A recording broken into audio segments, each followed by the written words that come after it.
สวัสดีค่ะเจอกันกับก้อยอีกแล้วนะคะเจอกันกับก้อยอีกแล้วทางช่องวารุณีชาแนลค่ะช่องแบ่งปันทางด้านการตัดเย็บเสื้อผ้าและการสร้างแพทเทิร์นนะคะวันนี้ก็จะมาสาธิตการวัดตัวนะคะวิธีวัดตัวไว้สำหรับตัดเสื้อผ้าตัดกับโปรงนะคะสำหรับเพื่อนๆมือใหม่เป็นพื้นฐานนะคะพื้นฐานการวัดตัวอันดับแรกนะคะที่เราจะวัดตัวให้เพื่อนๆนำเชือกหรือเป็นยางยืดหรือเป็นสายวัดก็ได้นะคะให้วัดเอวให้รัดตรงเอวของเราส่วนที่เล็กที่สุดของร่างกายของเรานะคะเราจะได้รู้ว่าจุดเอวของลูกค้าท่านนั้นๆอยู่บริเวณไหนนะคะพอเรารัดเสร็จแล้วเรียบร้อยแล้วนะคะเราจัดอะไรให้เรียบร้อยดึงเสื้อดึงอะไรให้ลงให้เรียบร้อยนะคะสมมติว่านี่เป็นตัวของลูกค้านะคะอันดับแรกเราจะวัดด้านหลังก่อนในการวัดตัวของลูกค้านะคะตัวนี้ก็จะขออนุญาตหมุนหุ่นด้านหลังให้เพื่อนๆดูนะคะแต่เราจะไม่หมุนตัวลูกค้านะเราจะเป็นฝ่ายเดินหาลูกค้าอย่างนี้นะคะเราจะเป็นฝ่ายเดินหานะคะเดินมาด้านหลังนะคะเราจะไม่หมุนนะคะเราจะเป็นคนเดินหาลูกค้าเองอันนี้ก็สาธิตให้ดูก็จะหมุนตัวหุ่นนะคะอันดับแรกนะคะที่เราจะวัดนะคะในส่วนของด้านหลังเรานำสายวัดนะคะเตรียมสายวัดมาเลยค่ะเราจะวัดไหล่ก่อนนะคะไหล่นะคะให้เพื่อนๆวัดจากจุดตรงตัวของคนเรานะคะจะมีตรงจุดตรงนี้นะคะเพื่อนๆค่ะตรงจุดตรงนี้ให้เราวัดพาดมาหาอีกจุดแขนอีกฝั่งหนึ่งนะคะอย่างนี้นะคะนี่ค่ะวัดพาดจากจุดมุมตรงนี้นะคะวัดนี่คือไหล่ความกว้างของไหล่นะคะเราจดไว้เลยคือไหล่นะคะจากจุดตรงนี้ให้เพื่อนๆสังเกตนะคะตัวเราให้วัดพาดมาเลยนะคะพาดมาเลยมาหาไหล่ข้างนี้นะคะวัดมาเลยคือไหล่กว้างนะคะประมาณนี้นะคะเพื่อนๆประมาณนี้นะคะพอเราวัดไหล่กว้างเสร็จนะคะเราวัดบ่าหลังเลยนะคะบ่าหลังคือจุดบริเวณพับแขนของด้านหลังนี่ค่ะตรงด้านนี้นะคะเพื่อนๆค่ะนี่คือตรงบ่าหลังเนาะตรงบ่าหลังเพื่อนๆมองเห็นไหมตรงบ่าหลังตรงจุดนี้ค่ะวัดพาดมาเลยนะคะอย่างนี้เลยนะคะแบบนี้เลยค่ะบ่าหลังคือบ่ากว้างนะคะพอเราวัดบ่าหลังเสร็จนะคะเราจะต่อด้วยยาวหลังนะคะยาวหลังให้คือคนหุ่นของเราให้เพื่อนๆสังเกตส่วนด้านคอของเราจะมีกระดูกตรงนี้นะคะจะมีกระดูกตรงเนี้ยเม็ดหนึ่งเนี่ยเราเริ่มแรกตรงกระดูกเม็ดนี้เลยค่ะตรงคอด้านหลังนี่นะคะวัดลงมาหาเส้นสายวัด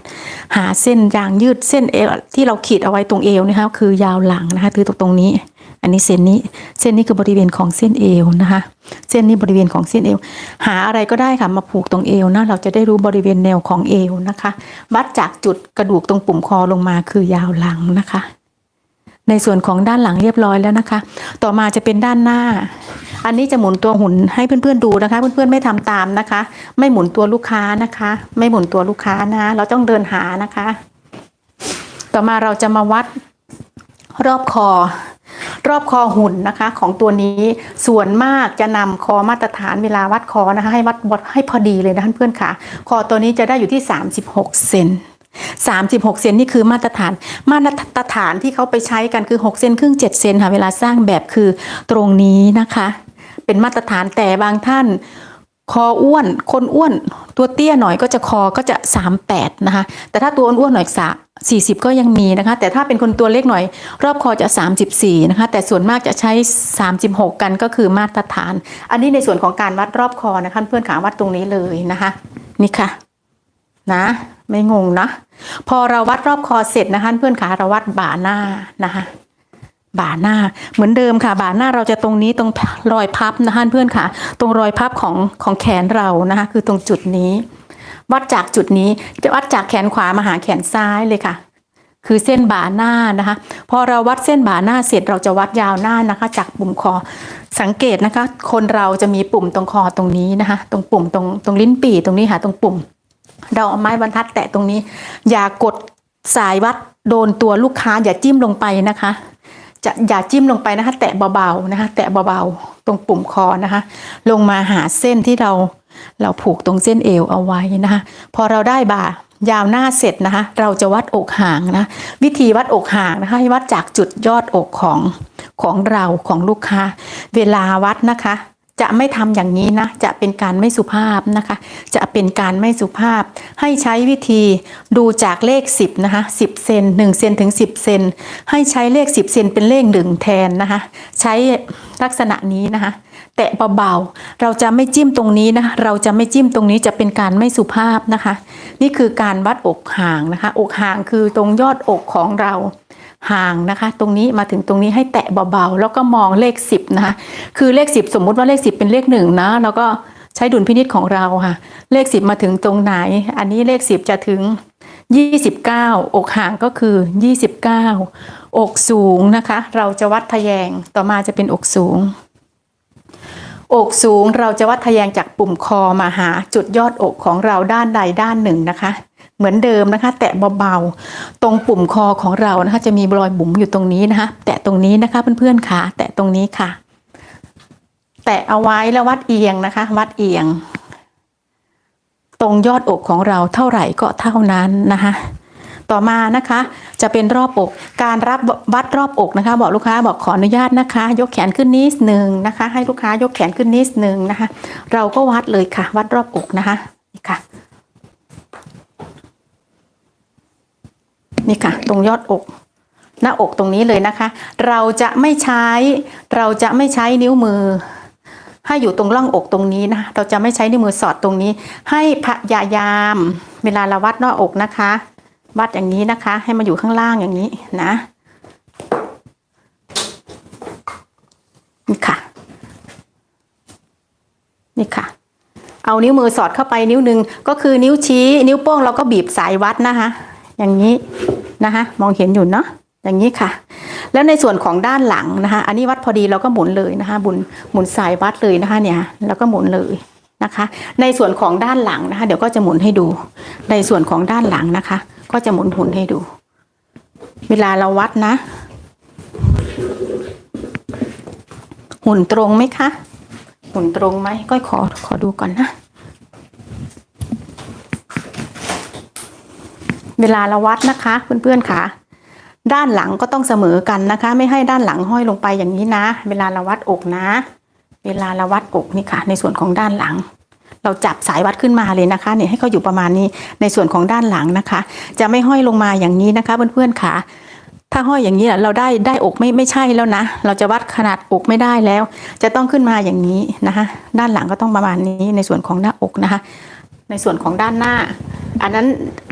ไอ้ตรงนี้คือด้านหลังให้ดูนะคะให้เข้าขนานกันนะคะด้านหน้าก็จะประมาณนี้นะคะให้พาดอย่างนี้เลยนี่นะคะแล้วด้านหลังก็จะเป็นวงพอเราวัดหน้าอกเสร็จนะคะ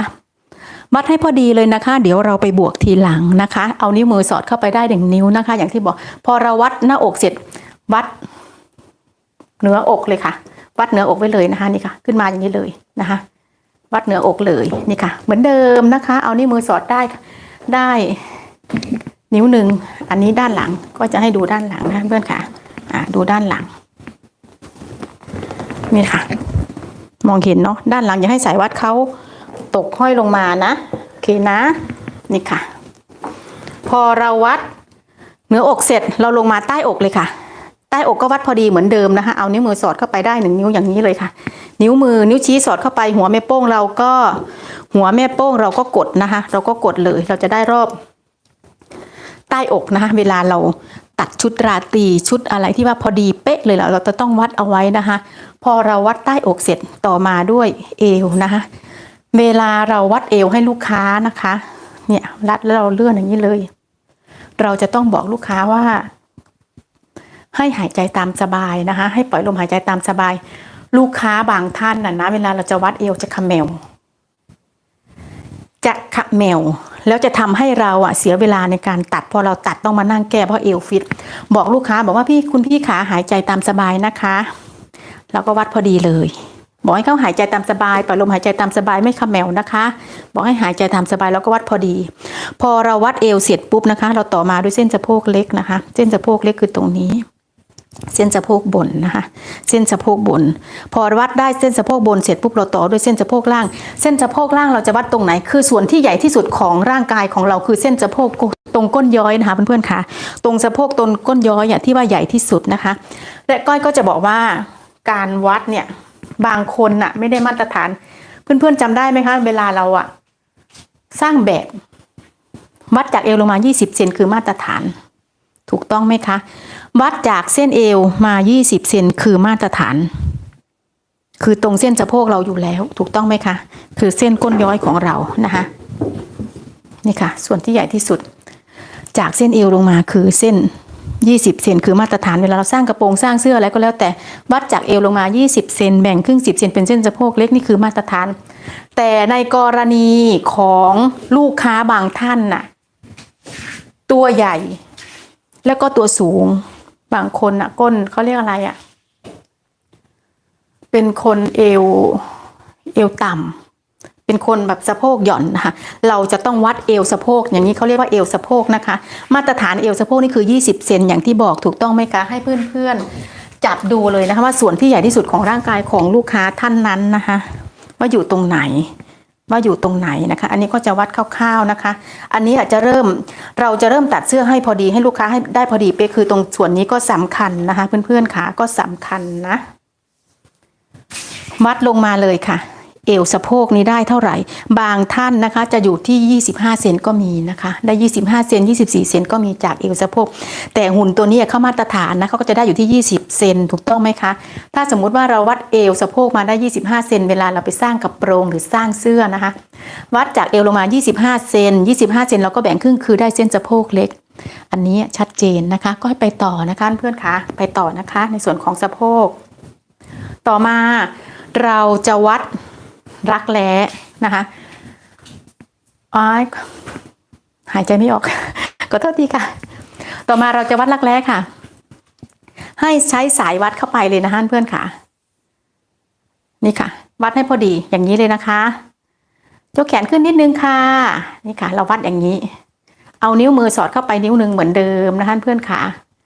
นิ้วชี้เราในสอดเข้าไปนะคะแล้วก็เอานิ้วโป้เรากดอย่างนี้ค่ะพอเราวัดรักแร้เสร็จเอี้ยวมาหาต้นแขนเลยนะคะเพื่อนขาคือตรงนี้เราเอี้ยวมาหาต้นแขนหรือคือตรงนี้นะคะเหมือนเดิมนิ้วมือสอดเข้าไปได้เหมือนเดิมต้นแขนก็วัดพอดีนะคะต้นแขนก็วัดพอดีเราวัดรักแร้เสร็จมาวัดต้นแขนเลยพอต้นแขนเสร็จปุ๊บวัดรอบข้อศอกเลยค่ะวัดให้พอดีตรงนี้คือเส้นข้อศอกถูกต้องไหมคะ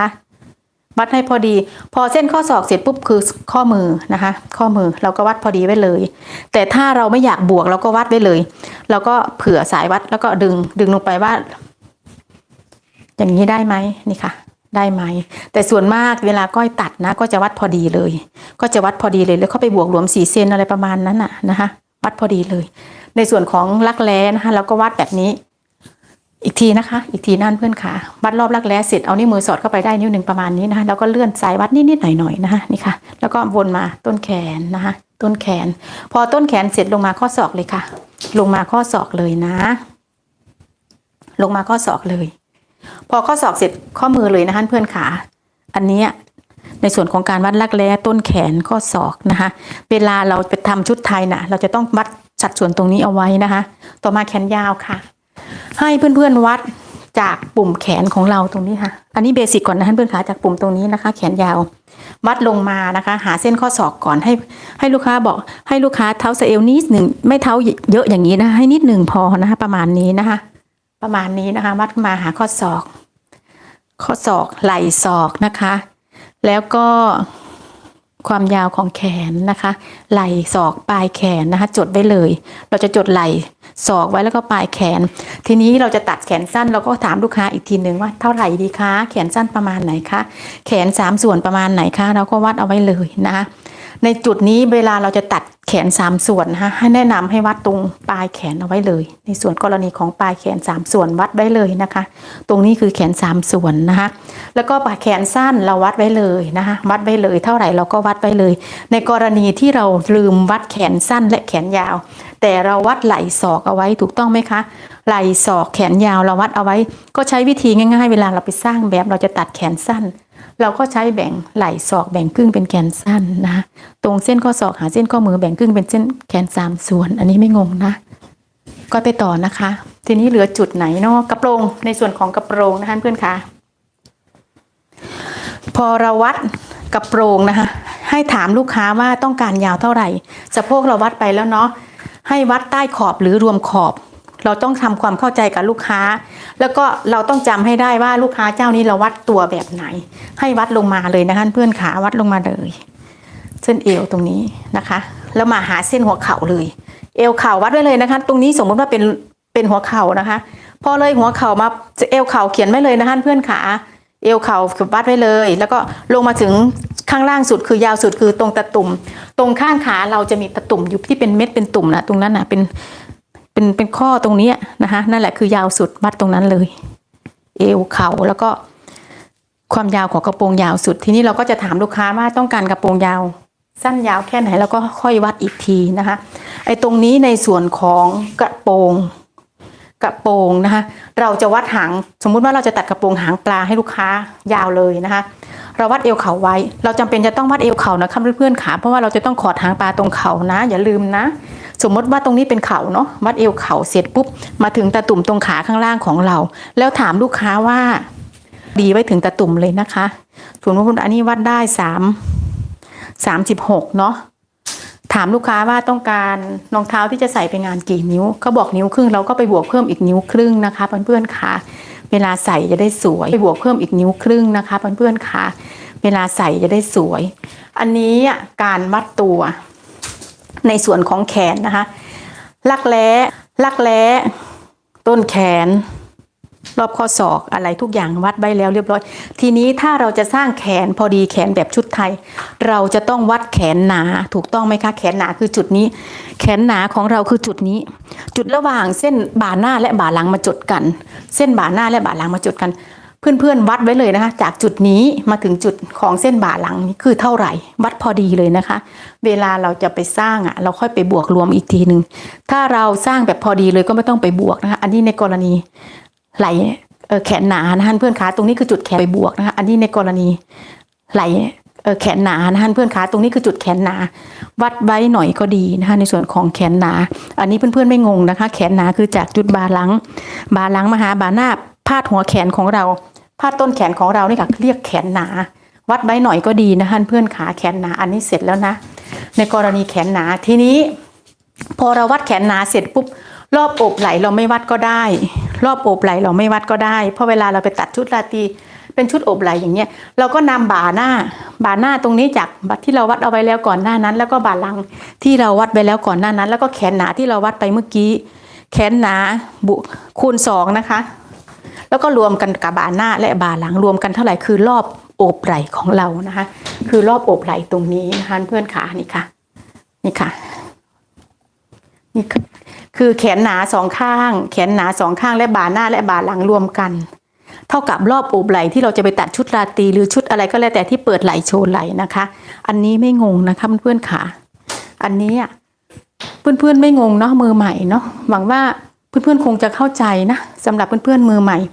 คลิปที่ก้อยทำคงจะเป็นประโยชน์นะคะไม่มากก็น้อยนะคะอย่าลืมกดไลค์กดแชร์นะคะก้อยไปแล้วนะสวัสดีค่ะเจอกันใหม่คลิปหน้าค่ะ